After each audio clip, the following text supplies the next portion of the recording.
আসসালামু আলাইকুম। আমি আজকে তোমাদের গ্রামার নিয়ে কথা বলবো। আজকে আমাদের আলোচনার বিষয় আর্টিকেলস। শুরুতে আমরা জানবো আর্টিকেলস কাকে বলে। কে ইংরেজিতে আর্টিকেলস বলে।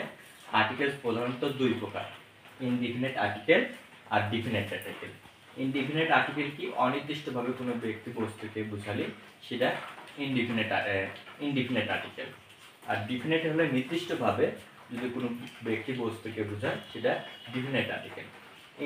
ডিফিনিট আর্টিকেলের মধ্যে শুধু এ এবং অ্যান এর ব্যবহার হয়, আর ডিফিনিট আর্টিকেলের ক্ষেত্রে শুধু দির ব্যবহার হয়।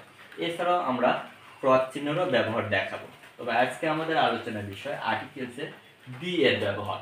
কিন্তু দি এর ব্যবহারটা আমরা সচরাচর যেমন রুলস শিখি, আমরা রুলস নিয়ে কথা বলবো না, আমরা ছন্দে ছন্দে দি ব্যবহারটা জানবো।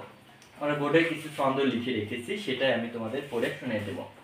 ছন্দে ছন্দে দি এর ব্যবহার: নদী, সাগর, দ্বীপপুঞ্জ, জাহাজি, গিরিপুঞ্জ, জাতি, সম্প্রদায়, ধর্মগ্রন্থ, কোর্ট, সিনেট, সংবাদপত্র, তারিখ, পর্ব ও দিকের নাম, যত আছে খ্যাতিধাম, চন্দ্র, সূর্য, গ্রহ, তারা, আছে যত বিশ্বধারা, তার পূর্বে বসবে দিক, নেই ভিন্ন মত।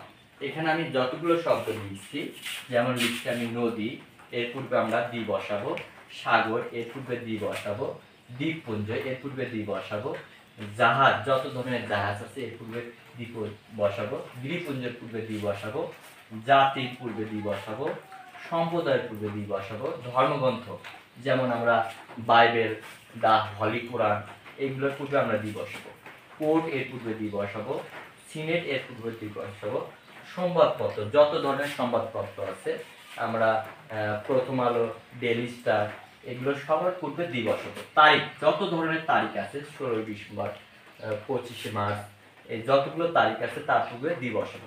যত ধরনের দিক আছে তার পূর্বে দি বসাবো। যত ধরনের বিখ্যাত জিনিস আছে, যেমন তাজমহল বিখ্যাত, এর পূর্বে আমরা দি বসাবো।